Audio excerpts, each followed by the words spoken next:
Good morning, 10th class Hindi medium students, most welcome in this video.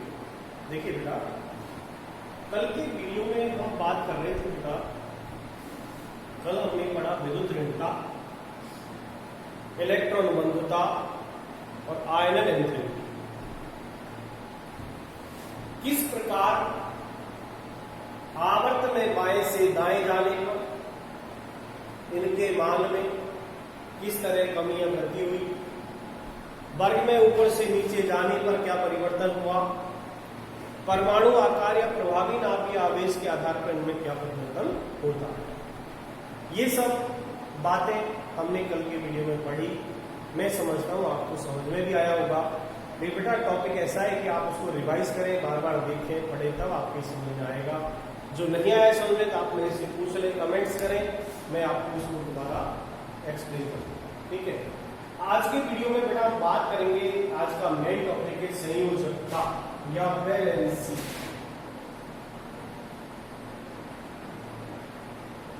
संयोजकता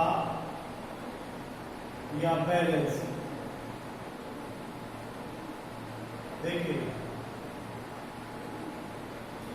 आप कक्षा 9 में भी संयोजकता के बारे में काफी कुछ पढ़ चुके हैं और मुझे याद ऐसा है कि मार्च के महीने में मैंने शायद जब एक दो कलर्स आपके लिए तो मैंने आपको कुछ तत्वों की संयोजकता बताई और संयोजकता किस प्रकार निकालते हैं ये भी बताया। यदि हमें तत्व का परमाणु क्रमांक याद है, तत्व का परमाणु क्रमांक याद है, परमाणु संख्या याद है, तो हम उसका इलेक्ट्रॉनिक विन्यास लिख करके उसकी संयोजकता लिख सकते हैं। क्योंकि किसी तत्व के जो परमाणु है, परमाणु के बाहरी कक्ष में उपस्थित इलेक्ट्रॉनों की संख्या के आधार पर संयोजकता का निर्धारण किया जाता है। क्योंकि परमाणु की बाहरी कक्ष में जो इलेक्ट्रॉन पाया जाता है उसके संयोग से संयोजी इलेक्ट्रॉन कहते हैं, वही वैलेंसी इलेक्ट्रॉन है। जैसे यदि मैं कहूं सोडियम के अंदर 11 इलेक्ट्रॉन है तो इलेक्ट्रॉन विन्यास होता है 2, 8, 1। तो अंतिम कक्षा में कितने इलेक्ट्रॉन है? 1। तो उसकी संयोजकता 1 है। क्योंकि या तो इलेक्ट्रॉन त्याग करे या अपना कंप्लीट अष्टक करने के लिए 7 इलेक्ट्रॉन ले, तो 7 इलेक्ट्रॉन तो ले नहीं सकता, इतनी एनर्जी नहीं है। भाई इलेक्ट्रॉन देना हो या लेना हो तो ऊर्जा तो चाहिए। तो सोडियम 7 इलेक्ट्रॉन लेने की बजाय 1 इलेक्ट्रॉन का त्याग करता है, इसलिए उसकी संयोजकता है 1। इसी तरह मैग्नीशियम के बाहरी कक्ष में 2 इलेक्ट्रॉन है तो संयोजकता 2। क्लोरीन के बाहरी कक्ष में 7 इलेक्ट्रॉन है, 2, 8, 7, 17 इलेक्ट्रॉन होते हैं। तो उसको 1 इलेक्ट्रॉन लेना आसान या 7 इलेक्ट्रॉन देना? तो आसान काम क्या रहेगा? 1 इलेक्ट्रॉन लेकर वो अपना अष्टक बना ले, सबसे बढ़िया। इसलिए क्लोरीन की संयोजकता -1 होती है क्योंकि वो इलेक्ट्रॉन ग्रहण करता है। ठीक है, तो यहां हम थोड़ी संयोजकता के बारे में बात करेंगे। संयोजकता है आवर्त सारणी के वर्ग नंबर 1 से 18 तक तत्व की संयोजकता क्या कैसे प्रदर्शित होती है उनके बारे में बताऊंगा। तो सबसे पहले मैं आपको एक लाइन ये बताऊं कि किसी तत्व की संयोजन शक्ति ही उसकी संयोजकता कहलाती है। किसी तत्व की संयोजन शक्ति, किसी तत्व की संयोजन शक्ति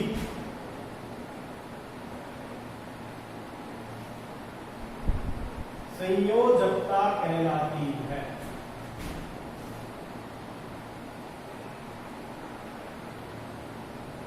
ठीक है, लेकिन हम यहां बात करेंगे छोटे स्तर पर। हम कहेंगे कि परमाणु के बाहरी कोश में, परमाणु के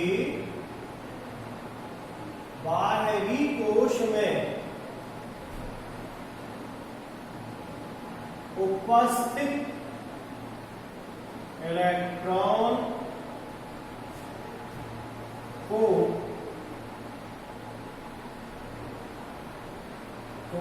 संयोजी इलेक्ट्रॉन कहते हैं। संयोजी इलेक्ट्रॉन कहते हैं। और इस संयोजी इलेक्ट्रॉन की संख्या के आधार पर संयोजकता का निर्धारण किया जाता है। तो सबसे पहले आप परिभाषा लिख लें, फिर मैं आगे चलूं। परिभाषा लिख लें, किसी परमाणु के बाहरी कोश में उपस्थित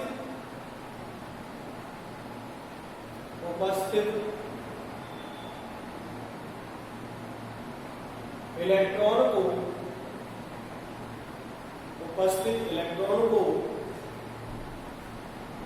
संयोजी इलेक्ट्रॉन कहते हैं। संयोजी इलेक्ट्रॉन कहते हैं। संयोजी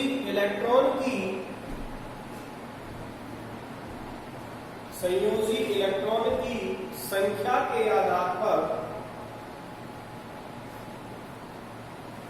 संयोजी इलेक्ट्रॉन की संख्या के आधार पर संयोजकता का निर्धारण किया जाता है। संयोजकता का निर्धारण किया जाता है। अतः किसी तत्व की संयोजन शक्ति किसी तत्व की संयोजन शक्ति उसकी संयोजकता कहलाती है।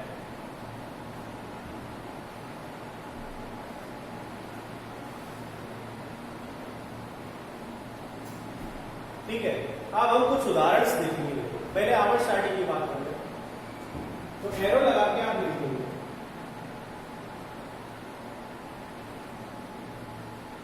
आवर्त सारणी के वर्ग 1 व 2।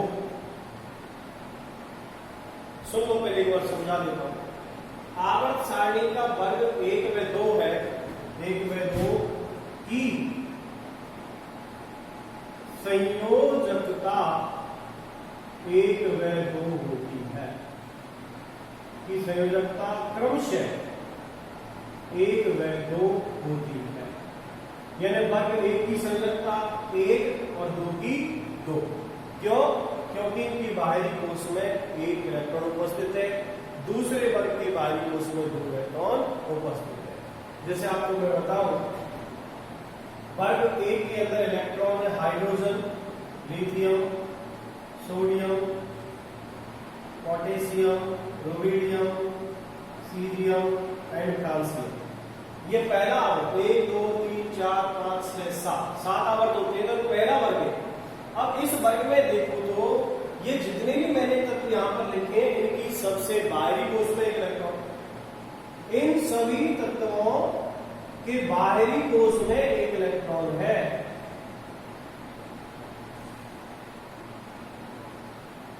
तो इनकी संयोजकता क्या है इनकी? 1। क्यों? क्योंकि अष्टक पूरा करने के लिए बाहरी कोश में इलेक्ट्रॉन है। या तो 7 इलेक्ट्रॉन ले तब 8 हो, या 1 को भी त्याग दे, तो इसकी संयोजकता 1 है। यदि कोई इसको ऐसा तत्व मिल जाए, ऐसा परमाणु मिल जाए जिसके पास 1 इलेक्ट्रॉन की कमी हो, तो ये अपना इलेक्ट्रॉन दे करके उससे एक यौगिक बना देगा। ठीक है, तो यहां इनकी सबकी संयोजकता 1 है। इसी प्रकार वर्ग 2 की बात करूं मैं तो वर्ग 2 में देखें यहां beryllium, magnesium, calcium, strontium, barium और रेडियम। इन सबकी संयोजकता होती है 2। क्यों? क्योंकि इनकी जो अंतिम कक्षा है, परमाणु बनने पर जो बाहरी कक्षा है उसमें 2 इलेक्ट्रॉन है। अष्टक बनाने के लिए या तो 6 इलेक्ट्रॉन ले तब 8 हो, या 2 का त्याग दे तो 2 त्यागना आसान। ठीक है, तो वर्ग 1 की संयोजकता 1, वर्ग 2 की संयोजकता 2 होती है। तो लिख लीजिएगा एक लाइन, आवर्त सारणी के वर्ग 1 व 2 की संयोजकता क्रमशः 1 व 2 होती है। क्रमशः 1 व 2 वर्ग 1 व 2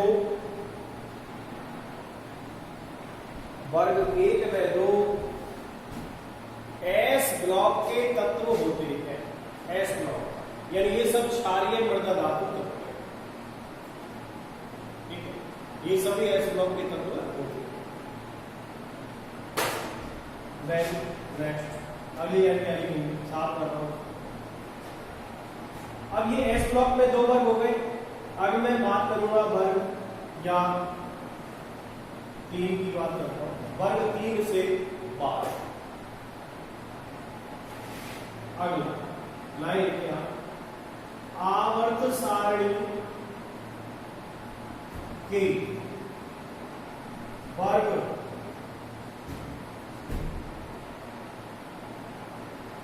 3 से 12, आवर्त सारणी के वर्ग 3 से 12 के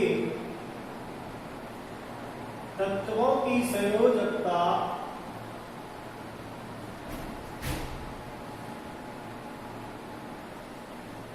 परिवर्तनशील होती है। पूरी कर लो लाइन। आवर्त सारणी के वर्ग 3 से 12 के तत्वों की संयोजकता परिवर्तनशील होती है।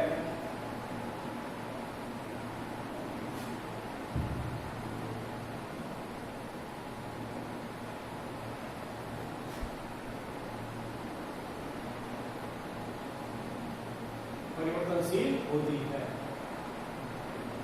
ये सभी तत्व डी ब्लॉक में आते हैं। ये सभी तत्व D block, D for dog. ये सभी तत्व बी ब्लॉक में आते हैं। इन्हें संक्रमण तत्व भी कहते हैं, ट्रांसमिटेड एलिमेंट। इन्हें संक्रमण तत्व भी कहते हैं। ये बात हो गई वर्ग 3 से 12। अब वर्ग 13, आवर्त सारणी के वर्ग 13 से 18। आवर्त सारणी के वर्ग 13 से 18 के तत्वों की संयोजकता, देखो ना, आवर्त सारणी के वर्ग 13 से 18 के तत्वों की संयोजकता उनकी बाहरी कोश में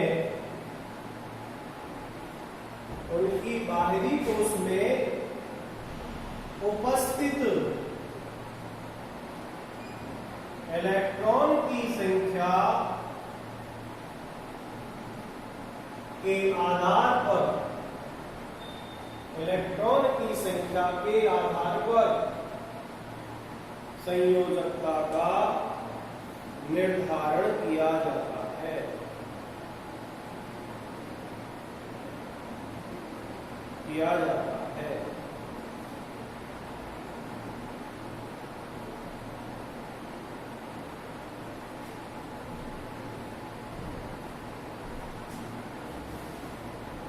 इन तत्वों के बाहरी कोश में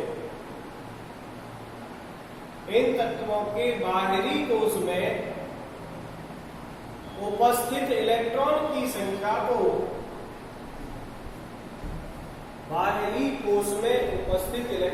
संख्या को 8 में से घटाकर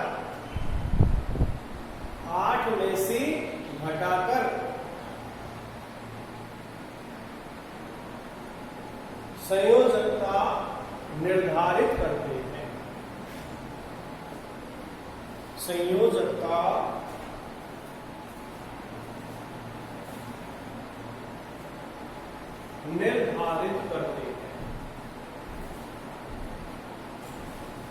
जैसे देखो, अब इनकी बाहरी कोश, तो यदि मैं 13 से 18 के तत्व बताऊं, कोई सी लाइन ले लें आप, वर्ग 13 से 18 में देखें तो कौन सा है? Boron, carbon, nitrogen, oxygen, chlorine और नियोन। इनके बाहरी कोष में इलेक्ट्रॉन देखो, बोरोन के बाहरी कोष में इलेक्ट्रॉन है 3, कार्बन में 4, 5, 6, 7 और 8। और क्या काम है? ये बाहरी कोष के इलेक्ट्रॉन है, बाहरी कोष में इलेक्ट्रॉन ये। अब इनको किस में से घटाऊंगा? 8 में से। 8 में से 3 गया तो क्या बचा? 5। 8 माइनस 3 बराबर, तो इसकी संयोजकता क्या होगी? 5 होगी। 8 में से 3 गया तो 5, इसकी संयोजकता क्या होगी? 4 होगी।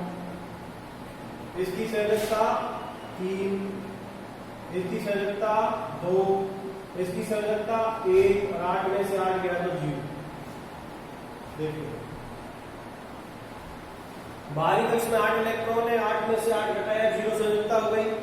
बाहरी कक्ष में 7 इलेक्ट्रॉन है, 8 में से 7 गया तो 1, क्योंकि यहाँ पर 7 इलेक्ट्रॉन अष्टक बनाने के लिए कंप्लीट 8 चाहिए। तो 1 इलेक्ट्रॉन घट रहा है ना, इसकी संयोजकता क्या है? 1 है। या 6 इलेक्ट्रॉन है, 2 चाहिए, या 8 में से घटा दो 6 को 2 बचा। तो इस तरह वर्ग 13 से 18 के जो तत्व है इनके बाहरी कोष में उपस्थित इलेक्ट्रॉनों को यदि 8 में से घटा दे तो वो उसकी संयोजकता होती है। ठीक है बेटा, तो इस तरह हम इनकी संयोजकता का निर्धारण कर रहे हैं। अब यदि हम कहें कि ये जो तत्व है इनकी संयोजकता के आधार पर यदि हम इनके सोडियम या हाइड्रोजन के साथ यौगिक बनाए तो वो कैसे होंगे? देखिए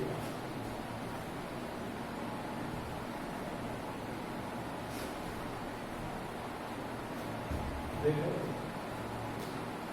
तत्वों की संयोजकता के आधार पर देखें हम तो यहां लिखे वर्ग संख्या। ठीक है, वर्ग संख्या। फिर हम इसमें लिखेंगे यहां संयोजी इलेक्ट्रॉन। संयोजी इलेक्ट्रॉन मतलब बाहरी कोष में कितने इलेक्ट्रॉन है। संयोजी इलेक्ट्रॉन की संख्या, जो भी संयोजी इलेक्ट्रॉन की संख्या है। फिर यहां लिखेंगे संयोजकता।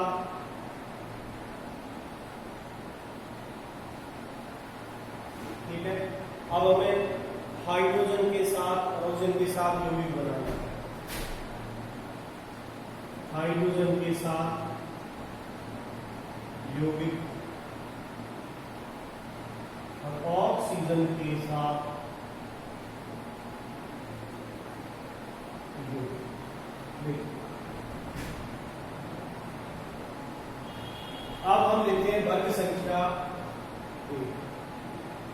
अब वर्ग संख्या 1 के अंदर यदि हम देखें तो संयोजी इलेक्ट्रॉन की संख्या भी 1 होती है। वर्ग संख्या 2 तो संयोजी इलेक्ट्रॉन की 2। ठीक है, अब 3 से 12 तक तो कैसे ये तत्व है? परिवर्तनशील। अब हम लेंगे 13। 13 में संयोजी कोष में इलेक्ट्रॉन 3, 14 में 4, 15 में 5, 16 में 6, 17 में 7 और 18 में बात करें 8 और संयोजकता हो जाती है 0। अब संयोजकता देखें, इसकी संयोजकता 1, इसकी 2, इसकी 3, 4, 8 में से घटा इसकी संयोजकता 8 में से 5 में 3, 2 और 1। ठीक है, अब यहाँ पर यदि हम देखें वर्ग नंबर 15 में 8 में से 5 गए तो 3, लेकिन यहाँ इसकी संयोजकता कभी 5 भी काम करती है, इसकी 2 भी काम करती है, इसकी 7 भी काम करती है। 7 तो बहुत रेयर कंडीशन में काम करेगी, बाकी अब हाइड्रोजन के साथ यदि हम इनके यौगिक बनाए तो देखिए यहाँ पर हाइड्रोजन के साथ यानी संयोजकता देखो एक, तो एक इसकी संयोजकता है वो तत्व होगा, हाइड्रोजन भी है तो हाइड्रोजन साथ तो बनाना ही है। फिर संयोजकता आती सोडियम की और पोटेशियम की, तो सोडियम के साथ यदि मैं इसको बनाऊंगा तो सोडियम के साथ बनेगा ये NaH और पोटेशियम साथ बनेगा KH। इस तरह ऑक्सीजन के साथ हम बनाए इसको, ऑक्सीजन के साथ, तो ऑक्सीजन की संयोजकता होती है 2, ऑक्सीजन संयोजकता है 2 और यहाँ पर सोडियम की कितनी है 1। तो यदि हम इसके सोडियम को ऑक्सीजन के साथ बनाए तो सोडियम की संयोजकता 1 और ऑक्सीजन की 2, तो ये बनेगा Na2 और पोटेशियम के साथ बनाए तो बनेगा A2।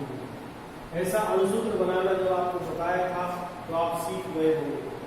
यदि संयोजकता 2 इसको मैग्नीशियम के साथ एक कैल्शियम के साथ बनाओ तो मैग्नीशियम के साथ बनेगा ये MgH2, क्योंकि मैग्नीशियम की संयोजकता 2 है और हाइड्रोजन की 1 है। तो मैग्नीशियम के पास 2 इलेक्ट्रॉन, हाइड्रोजन के पास 1, तो 2 हाइड्रोजन आपको देना पड़ेगा, जब बनेगा मैग्नीशियम हाइड्रोजन। इधर बनाना चाहे तो MgO बनेगा और C के साथ बनाना चाहे तो CaO बनेगा। ठीक है, इस तरह हम इनके तत्वों को बना सकते हैं। 3 वाला देखें, हाइड्रोजन के साथ बनाए, 3 संयोजकता किसकी है एल्यूमिनियम। एल्यूमिनियम की संयोजकता 3 है, हाइड्रोजन की 1 की होती है। जब इसको इसके साथ बनाएंगे तो इसके 3 इलेक्ट्रॉन, हाइड्रोजन का भी इसको 3 से गुणा करना पड़ेगा, ये बनेगा AlH3 यानी एल्यूमिनियम हाइड्राइड।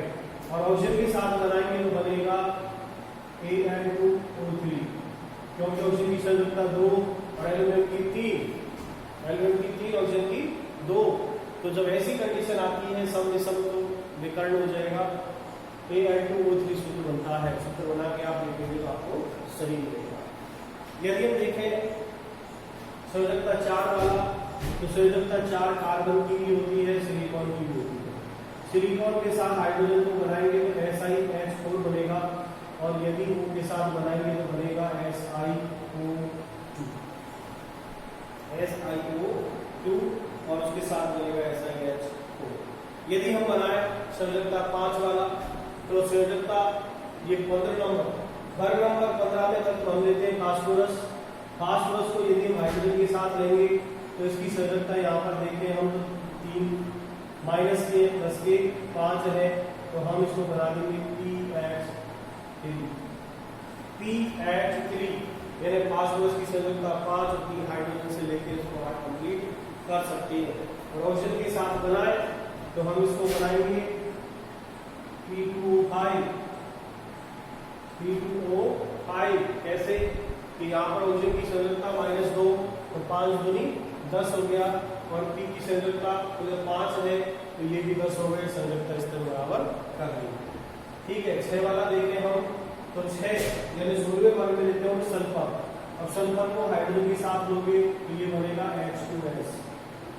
H2S, क्योंकि सल्फर की संयोजकता 2 भी है और 6 भी है, तो यह 6 वाली हम ले रहे हैं तो हाइड्रोजन के लिए हो गए 8। यदि हम O के साथ बनाए तो O के साथ S को बनाओगे तो ये बन जाएगा SO3, O के साथ SO3 बना देगा। ठीक है, देन इसके साथ आप लोग क्लोरीन के साथ तो HCl बन जाएगा, क्योंकि इसमें 7 इलेक्ट्रॉन है, एक हाइड्रोजन का होगा 8 हो जाएगा। और यदि Cl को O के साथ ले, O के साथ Cl को, ये हो जाएगा Cl2O7, क्योंकि Cl की संयोजकता 7 और 1 है। तो यहाँ यदि O के साथ इसका यौगिक बनाना पड़ा तो Cl का ये वाला लेना पड़ेगा 7 वाला, तो 7 दूनी 14, ऑक्सीजन की 2, 7 दूनी 14, इस तरह के यौगिक बनते हैं। आपको कोशिश करना यहाँ तक भी आपसे बन जाए तो काफी है। ठीक है, और कोशिश चाहे मत करना, कोई बात नहीं, आपके सिलेबस में हो जाए। और समझ में नहीं आया कोई खास बात नहीं है, इसमें से कोई क्वेश्चन भी आपसे नहीं पूछे। तो यहाँ हम और बात करेंगे कि जिस प्रकार तत्वों की संयोजकता के आधार पर हम यौगिक बनाते हैं, तत्वों की संयोजन शक्ति के आधार पर जब हम बड़े बड़े यौगिक बनाते हैं तो इस तरह अणुसूत्र जो मैंने आपको बनाना सिखाया उस तरह की आप इनका निर्धारण कर सकते हैं। जैसे आपने कहा कि सर ये Al2O3 कैसे बना, तो देखिए ये एल्यूमिनियम ऑक्साइड है। क्या ये एल्यूमिनियम ऑक्साइड, तो देखो कैसे बना सकते हो आप। एल्यूमिनियम ऑक्साइड को मैंने आपको दूसरी तरह भी बनाना सिखाया। एल्यूमिनियम का प्रतीक Al, ऑक्साइड का O, एल्यूमिनियम की संयोजकता कितनी है 3, ऑक्साइड की कितनी है ऑक्सीजन की 2, तो विकर्ण गुणनफल करो इस तरह कर दिया। तो Al क्या है 2 और O क्या है 3, ये हो गया Al2। देखो इस तरह भी आप ऐसे मैंने आपको सिखा रखा है, मार्च के महीने में आपको सिखाया था, इस तरह भी आप इनको कंप्लीट कर सकते हैं। तो बेटा आज मैंने इस वीडियो के अंदर आपको संयोजकता के बारे में बताया, आप थोड़ा समझने का प्रयास भी करोगे तो समझ में आएगा। कल मैं नए टॉपिक के साथ फिर आपके सामने हाजिर होगा। आज इतना ही, आपके स्वास्थ्य का ध्यान रखते हुए आप अच्छी तरह पढ़ाई करें, घर पे रहें, स्वस्थ रहें, पढ़ते रहें। थैंक्स।